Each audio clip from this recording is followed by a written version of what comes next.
Hi, and this is Starmore Boss. Welcome to our channel. And on this episode, we're going to be looking at what is widely regarded to be one of the greatest, one of the best tequilas on the planet. And I am absolutely delighted, absolutely thrilled to be joined on this episode by Ben over here from Indie Brands, the importers of this incredible tequila, and really, really honoured, amazing special guest on the show this evening is Paola down here from Fortaleza. Hi, thank you all. Thank you for coming to join us. Really, really excited with a couple of amazing tequilas to try this evening as well. But yeah, let's just jump straight into it. Thank you all for coming and joining us. Hope you're all doing well. All good, thanks. How are you, Jeff? Yeah, good. Really, really good. Yeah, just gearing up for the Christmas period. But this is going to be our last episode of 2021. So loads more episodes to look forward to next year. But yeah, thank you, Paola, for joining us as well. It's a pleasure and an honour. A pleasure for me too. Been looking forward to this, and you know, it's amazing to have this opportunity to share knowledge and share a lovely drink. So there you go, perfect combo. So tell us what makes Fortaleza such an incredible tequila, and tell us a little bit about its history. I know, you know, personally that it's had a great influential role in defining sort of tequila and production techniques as well. So yeah, do you want to give us a little bit of background? Absolutely. Thanks, Jeff. So definitely, I think Tequila Fortaleza, but it has so much to offer. To start with, is a lot of background, history, is a fifth generation legacy. I think around the world, tequila is well known for different reasons. Some of those that can be good, some of those that can be a bit naughty and maybe bad experiences. But I think there is so much to learn from this category as tequila, and from the pioneer brands sense is Tequila Fortaleza. So as you can see here in the presentation, we'll go through, you know, to talk briefly, because if we go and extend, so it's going to be a lot of information, but what I wanted to give you is just the highlights of what, as you said, what makes so special Tequila Fortaleza.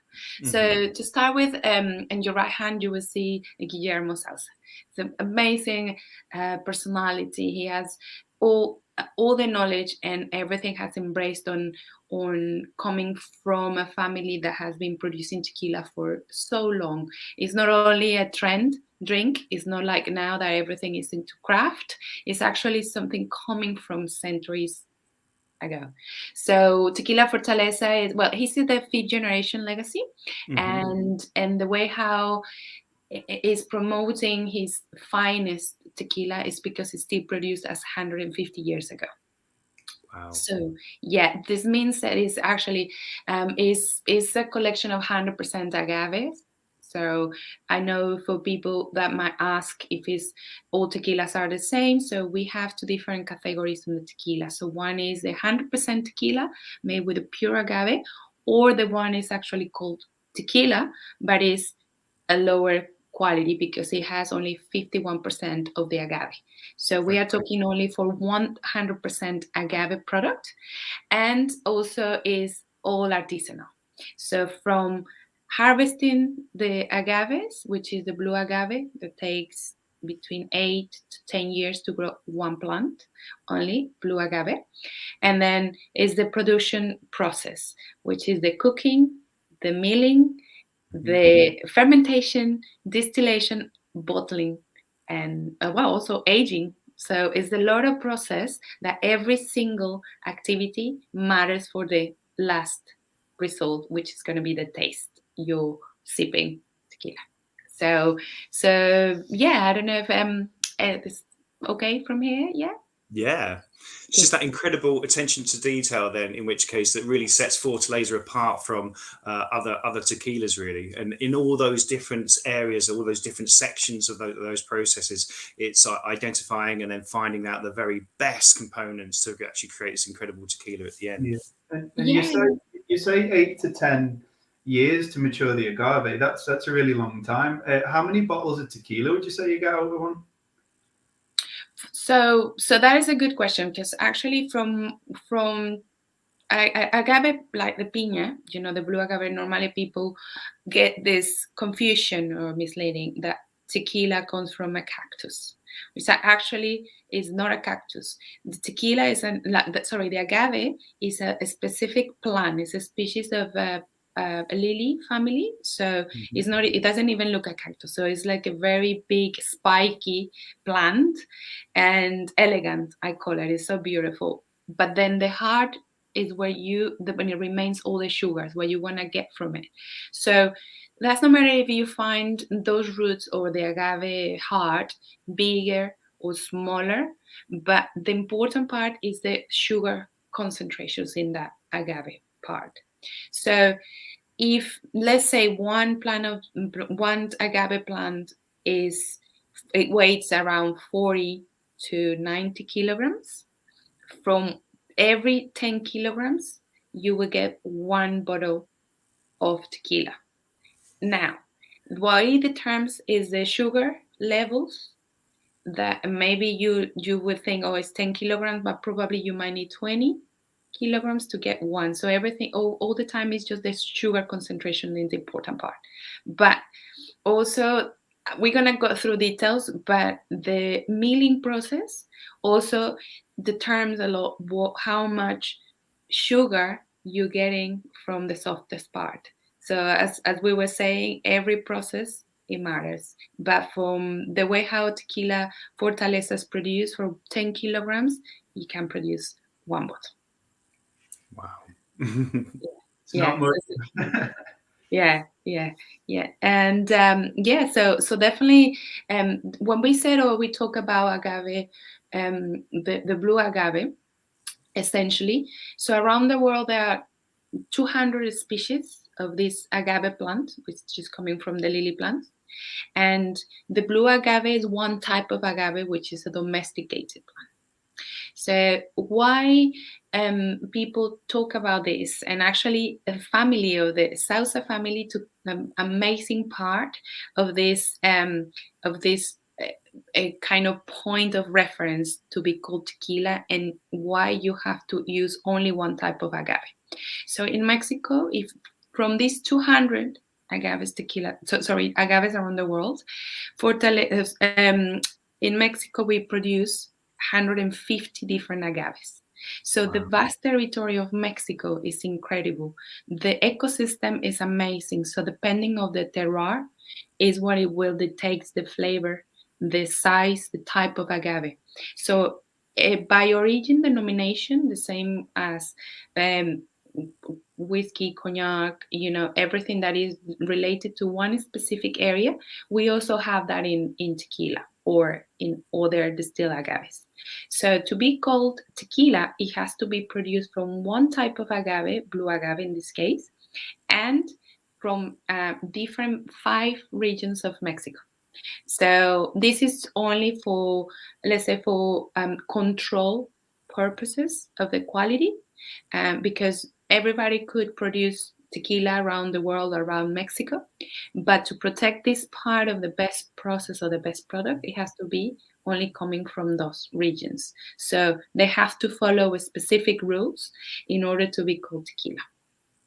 Okay, so when I said about the family of Fortaleza, it's been very important in this part, is because Guillermo Sausa, his great-great-grandfather, moved to Tequila Town around, as Don Zenobio, around 1858, and actually his very first distillery in Tequila Town, it was called La Perseverancia. And actually Don Zenobio, it was called officially the grandfather of the tequila. Why? Is because also he exported the very first product at the time when origin denomination was not existent. It was called Vino Mezcal de Tequila, and he started exporting the product abroad. It was the very first guy who did it, and also he established that the blue agave from all the varieties, it was the best to use for the production of tequila. So again, we're starting from 1858 with the very first important step in the industry. Okay, so this is coming from the Sauza legacy. And if we move a little bit more, so we know that his son is Eladio. He took in 1900. He took the kind of the honor of taking the legacy, and he established actually the tequila as a national drink of Mexico. And he also helped to distribute around the world. So that's another big step, coming from one person, then after another. And then we have the great-grandfather of Guillermo, which is the guy on the horse. And in 1946 is he took, which is Javier. And he actually was the guy who also helped establish another important rule, that it was to do the origin denomination. So he sold the business family. Unfortunately, they already had 7 different distilleries around the area of Tequila Town, hard labor work, promoting best quality tequila, making it as the old ways. And then he sold his business to what is now Beam Suntory or Domecq. So everything that you can see in the market that is called Sauza as a name, as a brand name, is not related to the family of tequila of Fortaleza. Okay, so it's a good starting point. But at the time when Don Zenobio already had this power, to produce tequila, he teach Guillermo. And Guillermo in 1999, he decided to produce his first lot of tequila after his family sold all the business. They only kept one distillery, that it was the distillery La Fortaleza. And that distillery at the time, because it was very small and it was kind of hacienda, very rustic, it was turned as a museum. And because they only can use all the equipment as an old times to produce the tequila. And because it was not efficient, they closed that distillery and they just had that as a museum. So they carry on producing, they sold the distilleries, and they kept only this one, the Fortaleza. So this is when Guillermo, when he stepped onto the business, and he decided to restore all the equipment in the distillery, which is incredible. So that's why we say that you have 150 years ago of like a time machine, because what you're gonna taste is exactly how tequila should taste in the old times. Wow. Wow, that's incredible. And it's just amazing to have that history there to show that the family has been involved in all the stages and development of tequila. Yes. And as almost as like, the blueprint of tequila has come through the family, which is an incredible accolade. The fact that, as you were saying, that they have to be made from the blue agave, and the fact that the tequila has now become a huge almost brand within itself and exported across, all links back through the past, back through the family, which is an amazing story as well. Absolutely. And that's what I said, that when you talk about tequila, so it's not only a fashionable drink, because the tequila in its world actually has been with such a long process, from culturally adapting to a new ways of distilling, probably coming from the New World, that when we were conquered for the Spaniards or different travelers, the Philippines, the Arabians. So it's a mixture from the old and new world, and then but then still remain that specific characteristic that people rely on the history and keep producing as the same way tequila until the times that we live in now.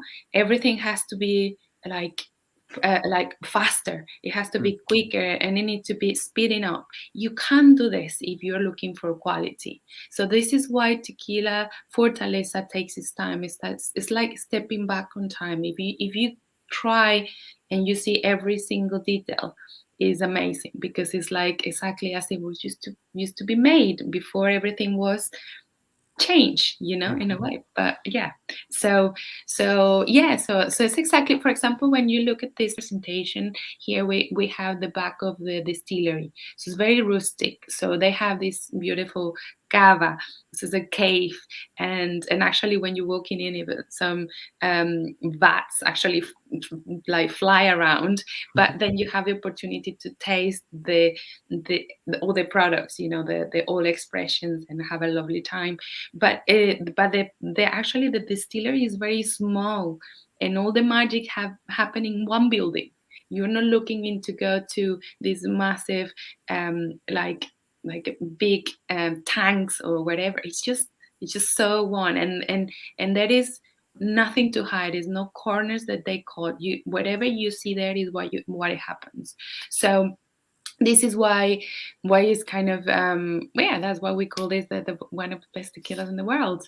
And then so if we move to our next slide, I will talk to you very briefly into the production. Okay. As Ben said, is wow, we can actually spend hours in this, but what we want you is to have a brief understanding of the process, but also just to visualize what can actually you have in the most rustic way. So as I said, so the agaves come from the heartland of the Tequila Valley. So when you actually hear or taste tequilas, it's very important that you know if the tequila comes from the highlands or the lowlands of Jalisco, or probably from the other 4 states that are actually that can do tequila.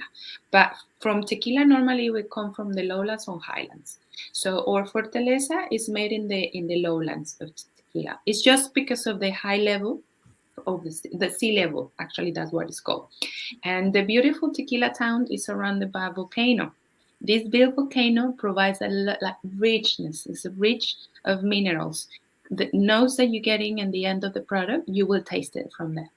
And that's why they get the agaves from their own land, or they buy it from different local people that sells agave, but it has to be in a very good quality and a specific brick levels of sugar content.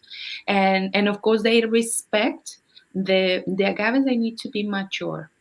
What it means is because now when we're talking about the speeding process, a lot of the companies, sadly, they take this little plant that is not ready yet, but probably has a good size. But what they want is just produce the liquid, get everything done. And they're not respecting the life of the agave. So the agave really need to mature and respect that cycle of agave is what it will produce, and respect actually what you have in your the amount of agave that you will have periodically. So that's why it's very important to respect that. In the way of the cooking, when everything, in the agave, so when you're harvesting, we have this activity called the hima. So when the agave is ready, the hima or himador, they chop off the leaves. So when they get rid of those leaves, they peel and get the agave heart. So the agave needs to be cooked in order to get the sugars from there. I think I'm gonna mention something very quickly, because people sometimes ask me, "Oh, it's the same like mezcal. So why is this taste from tequila or mezcal?" So we have to remember there are 2 different spirits coming from the agave plant, but the tequila is cooked by steaming, and the mezcal is cooked by kind of roasting underground. So that's why they gave these notes of smokiness, and the tequila has a different purest taste. Okay. So from Fortaleza, the cooking, they still using this original oven that is still like as an old time. So they pile around like 50 tons of agave, like they pile it like a Tetrix, and they bake this agave for around 30 to 40 hours, depending on the heat. They use this boiler that actually Guillermo fixed is a 1900 boiler, and they still actually there's a person that looks after this boiler, so it is ensuring that the steam comes inside of this brick oven, and they is still cooking the agave. So what is the difference when they cook with brick ovens or other brands that actually use like a pressure ovens? It's just, again, speeding the process. So those stainless steel ovens, they might cook all this big batch of agave in 10 hours. For us, it takes triple of time. So it's an intense labor. Now, the flavor also matters. As I said, the agave sugars concentrations is important, as well as the surrounding. Depending what they have, they get the taste. If it's coming from the area of Tequila town, so it has these mineral notes, the agave in the end. But the cooking is also important, because what you want is just to cook and soften the membrane of the agave. So if you cook in a high pressure, the end of the flavor, it might be a bit more rush. It gets it's less smooth, let's say. So that's why it's very important, the cooking. Is when I always say when your grandmother cook your soup, right? So you have your grandma's soup, with actually you're expecting to have this wonderful slow cooking meat, soft meat. You want this only from her, and coming from that old pot. It's the same as if you're gonna go and buy your fast food, just to, okay, give me that fast food, but might not taste the same. So everything needs to take time. So if we move to the crushing, that's another important fact. So we in Fortaleza still using our tajona, which is a big granite wheel that it weighs around 500 kilograms, and this is helping us to crush all the agave to extract the juices or the sugars.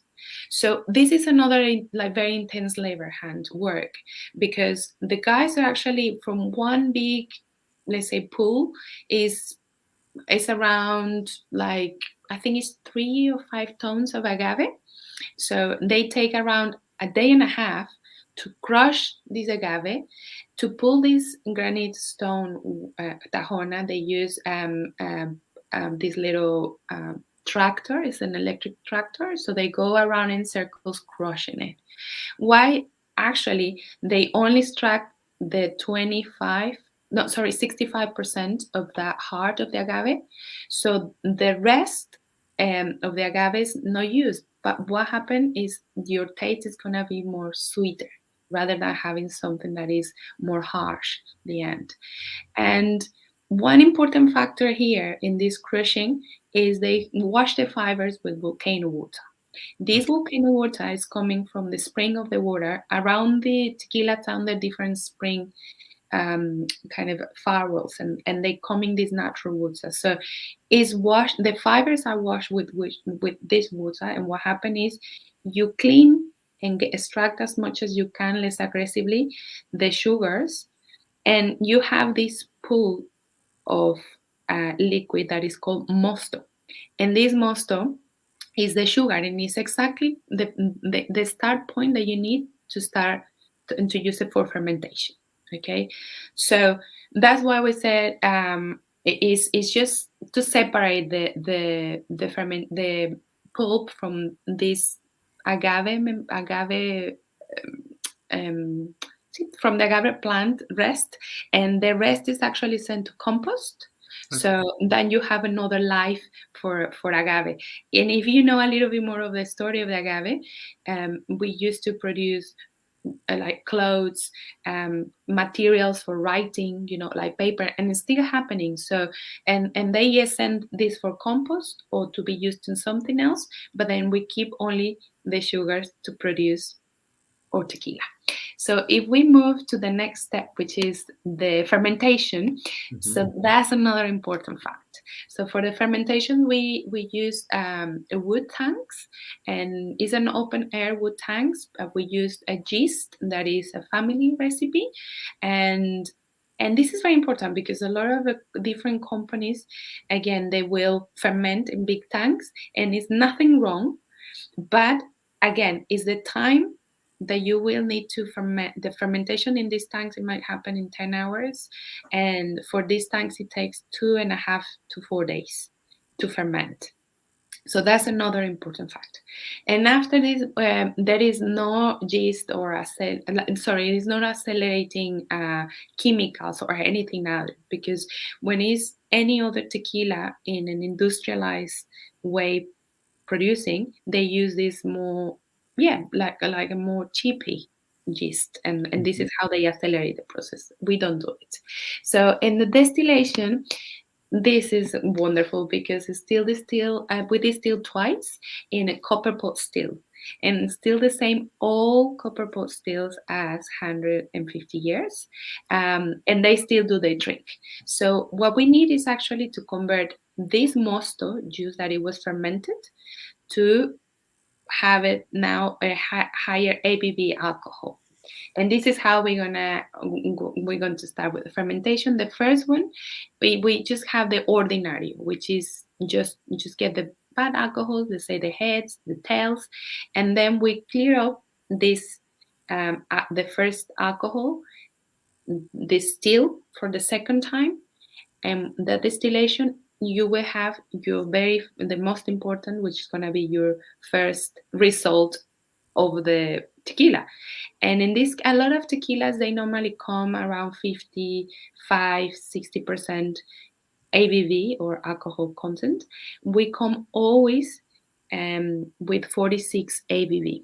So this is how we're going to talk about our important still strength, which actually is a cask that comes straight from the distillation, which is always 46 ABV. Or we add some water just to kind of break down a little bit the alcohol level, and we have the blanco. And then if we don't want to have only blanco, then we're going to age. So we age in oak American barrels or ex-bourbon barrels. And for reposado, which means rested tequila, we 6 months. It takes 6 months, and for añejo, it takes between 18 to 2 years to age. So so we are talking here, as I said, 8 years to grow one plant. Previous, plus the whole production. If you talk about añejo, so you're talking actually to product of 10 years. It's not only a product that is bottled and it's just there, it's done. No, it matters, every single process. So something I want to say is that tequila Fortaleza has something very unique. Also, a part of the liquid is their emblematic bottle and toppers. So also they're made by artisans, and it's a hand-blown bottle made in this little area called Tonalá. And the production is not all of it at the moment, because of the production is actually speeding, is growing, but that's exactly the main character. So it's been coming from artisan people, and the toppers is made with wood resin. So it dries. It takes 24 hours to dry up, and it represents the heart of the agave. So they paint it, they shade the color, and then they add the cork. And the labels also represent part of the story of the area, the distillation. Then you will see, we're going to go into details, but also those labels, when you peel it, originally, tequila, in Mexico, Tequila Fortaleza is known as Los Abuelos. For trademark, they couldn't sell or trade around the world, so they have to call it differently, and that's why it's called Fortaleza as a distillery. But the way how Guillermo sees things is always want to put his stamp where he goes. And for him, it's very important to talk about what his legacy, his grandfather teach him to do, how to make tequila. So when you finish the bottle, the tequila, and you peel the forgot the name. You peel the stick on front. Is actually you will have this sort of like a screen that says Los Abuelos is a logo. So that's why we always say don't throw the bottle, don't throw the art, because you can actually refill it and use it for putting plants or any creativity idea you have. Also, the top parts, as I said, made by artisans. It takes time. And at the back of the bottle, you will find the number of the batch.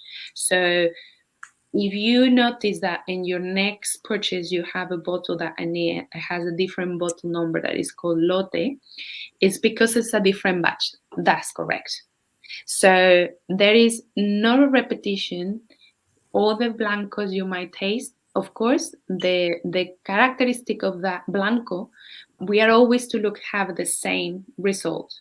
It's not manipulated, but they can work out. That's what we say, depending on the hours of cooking, the time of the fermentation, the result of the ABV. So everything can be somehow work out, but normally Fortaleza try to make it as natural as possible.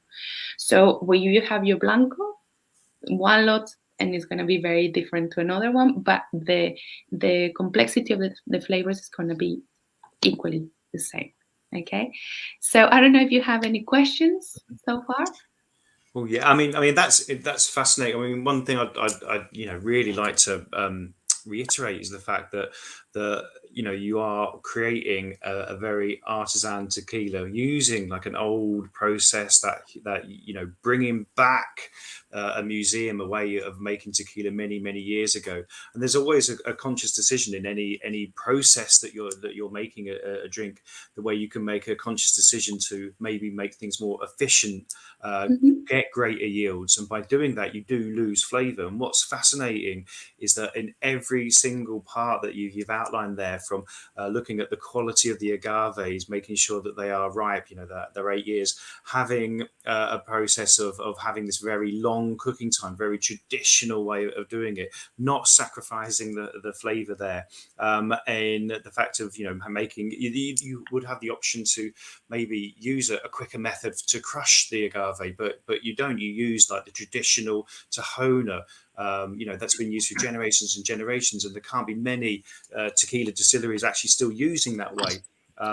Fermenting, really long fermentation in wood to again build and add more flavor, natural fermentation using fantastic family yeasts, double distillation, and then after you've created such a unique and amazing product, the fact that they go into a bottle and each bottle is unique and individual, I think is incredible. They've touched so many hands. The fact that so many people have been involved in just the stopper as well, just the details. Just like to show this to the camera, but the detail and the number of people in the process that just goes into making that, I think reflects incredibly on this tequila and why it's considered and why it's one of the very best tequilas in the world. I find all of that process and that attention to detail, especially if you're as excited about drinks as I am, really exciting, really exciting. And I think it's that dedication, and especially with that long history and the family name, that really brings it home. The why Fortaleza is such an incredible product, and we're so very lucky and unique and proud to sell this. So yeah, it's incredible. Yeah. I've got. I mean, you both covered quite a lot of ground there, so there's not too much for me to add. But yeah, you can see from in every step of the way, they don't want to sacrifice quality for efficiency. And as we'll find out in a minute, the quality of the liquid speaks for itself.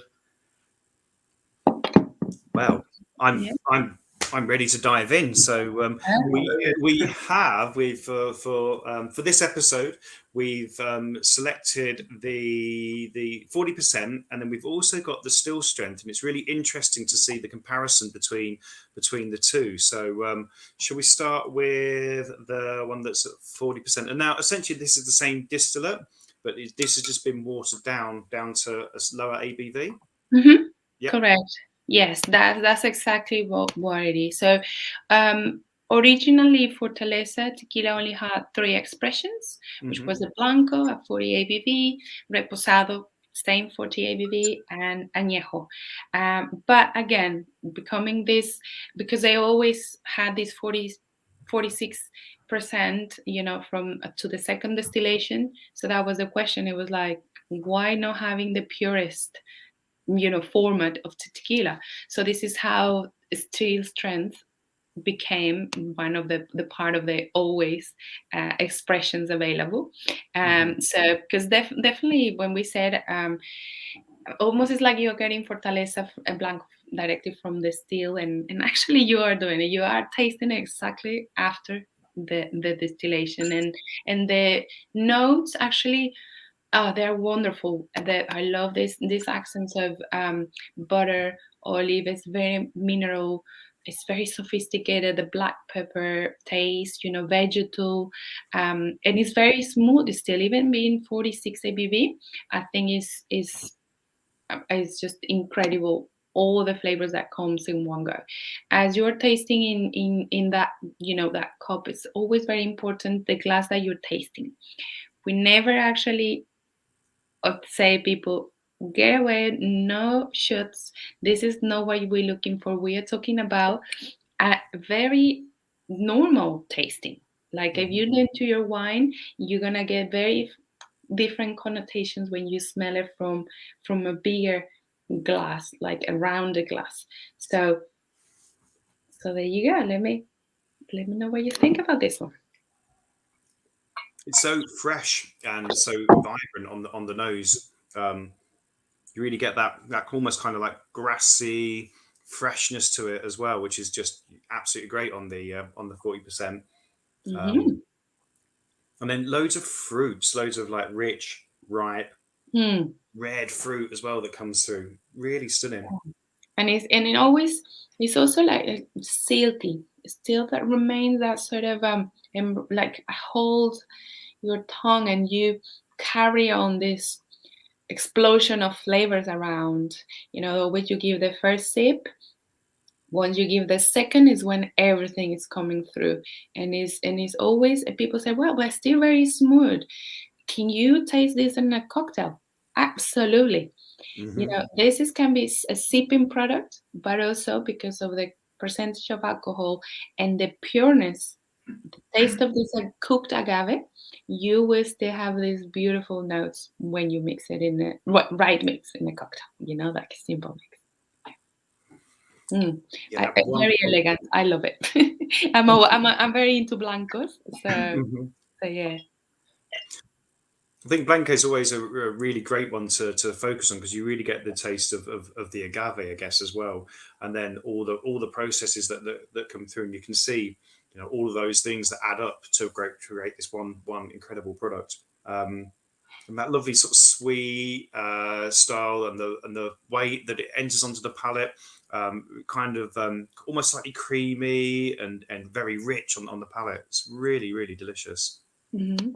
It's so lovely. Yeah, I think it's. I always said it's one of the best presents that you can always receive. It's just so lovely. And then you have actually in the bottle, you can see the Hacienda La Fortaleza. You can see the display. So as I said, each label talk about something, right? So then you can see in the Tahona, etc. So it's beautiful.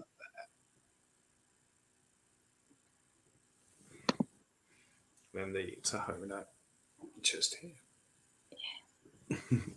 Lovely. Yeah.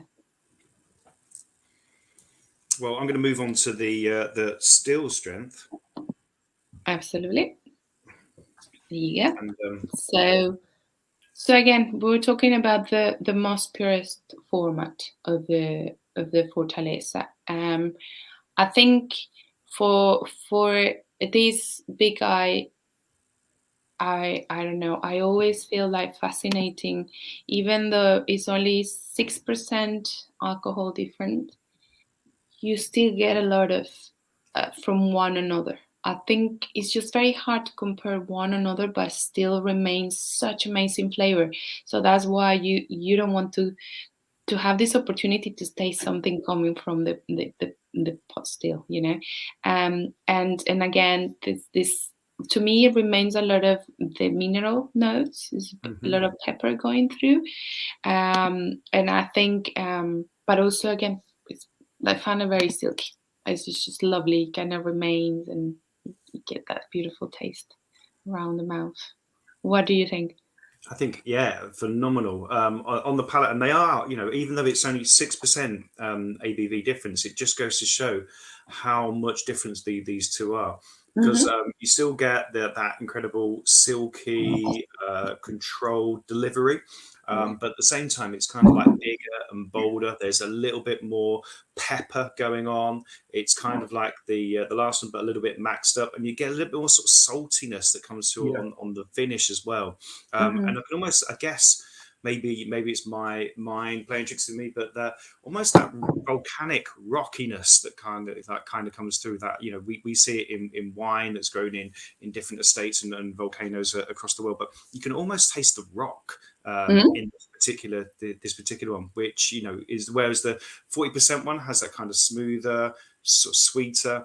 This has got a little bit more intrigue and mystery and a bit more layers on it as well. But yeah, definitely get that volcanic element that comes through at the end of it, which is, yeah, stunning. Like, literally, like we could be in the distillery just drinking this straight off the still. Considering it's stronger as well, you wouldn't think it's just as smooth for me and easy going, but there's just something about it that just packs way more of a punch still in flavor, and you get way more, as Jeff was saying, you get way more spice and salinity and minerality and complexity overall. But then that like underlying syrupy sweetness as well still kind of carries through for me. It is just so the Blanco was before I tasted the still strength was probably my just all-time favorite liquid, full stop. I think it's just incredible. And I tried the still strength and I was just like, wow, this is something else. I couldn't replace the Blanco completely, but the still strength is it's a masterpiece, and it's just a real testament to everything Guillermo's done, and also inherited in his knowledge. It's just, yeah, it's magnificent. I love my job. So yeah, and yeah, definitely. But again, if I explain a little bit of the label thing, you can see, as we said, it's just coming straight from the copper pot stills, you know. So then you have these old friends, you know, that've been making his magic and keep adding that beautiful finish to the product. And the little Sandy and Choco, the two little doggies that actually sadly passed away, they were like the Guillermo's dogs, and they always were in this process of everything, you know, on every single day. So that again is adding this beautiful, just the heart, what actually is happening in his life, which is great, you know. But yes, and also wanted to mention, when you look into the bottle, I mentioned to you that it says, the logo talks about the Perseverancia, which was the very first, I can see the very first distillery. Then we have, of course, Constanza, and then of course Fortaleza. So again, it goes straight everything, all the details. Yeah, attention to detail from start to finish. Every step of the process is second to none. Wow, yeah, absolutely incredible. And yeah, you can just see why, you know, people think these are the very best tequilas on the planet. And in terms of, you know, production costs, all those incredible details must mean this is you know, an expensive tequila to, you know, produce as well, and especially with, you know, employing so many people in the process as well. It's great that on a sort of social and local sort of scale, it must be give loads of employment to people locally as well. Yes. So that's why I think that when we talk how has been the development for centuries, and people still, you know, even if you're not you don't own the distillery itself, but people are still part of it, and Guillermo and all the team make them part of it, and they just go through different experiences. They have the master distiller, which has been there for before Guillermo. So it's a lot like a family, really, really. So I think is what they provide and they offer is just it's just great. As I don't know what I'm going to say. I'm from Mexico myself. I'm from Jalisco, from Guadalajara, which is 45 minutes. The second biggest city in Mexico is 45 minutes away from Tequila town, and when you go there, there is not a lie. It's just what they do. They don't produce a liquid for anyone. They still remain as an authentic and unique, and they produce the tequila, and they protect their own people. So it's just wonderful to see this. Fantastic. And so I think we also have a very beautiful and special expression. Absolutely. Yeah, for the people who have bought the tasting packs from us at the shop, Samuel Boss, we have added a little special extra treat in, like our little Christmas gift to you. This is the Winter Blend 2020. Here we go. And one of the more limited edition bottles that Fortaleza produce. There are only 7,050 bottles of these actually in the world. So if you're watching this again as part of the catch up, we'll just edit this bit out. But this is just generally for you guys who bought the tasting pack, so something very, very special. And Paolo, tell us about this and why this is such a special bottle and the whole idea about the winter blends. Yeah, absolutely. So the whole idea of the winter blends started that from 2019. Fortaleza will release a different blends using different type of oaks, so or probably use barrels. So what I mean is this, for example, like classic Fortaleza Reposado, which is it takes 6 months for aging in American oak barrels. They are aging in 6 months, but another Reposado is aged in French oak barrels for 11 months. So what you're getting here, once the Reposado from 6 months is ready, and the American oak barrels and the French for 11 months are ready, they're added and they're together. That's why it's called blend. So in this bottle, you only have this 25% of this French oak barrels. So that's why you're gonna have it doesn't overpower the taste, but definitely it gives more spiciness. And so this is how is, and it's bottled as like cask strength. So again, it's 45.7 or 46% ABV. So again, to be in a blanco instead of in still strength, let's go straight to age to different barrels and blend it. So this is and I just add an image here. Is not the 2020, it's actually 2019, because Fortaleza Winter Blend in 2018 they won the Spirit Awards, the gold medal.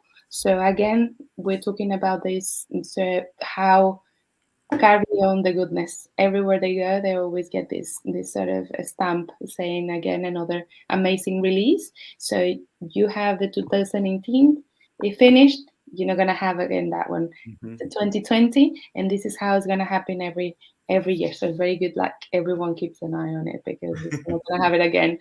So have you tasted it now? Yeah, absolutely. Yeah. Absolutely. Tell me how you feel.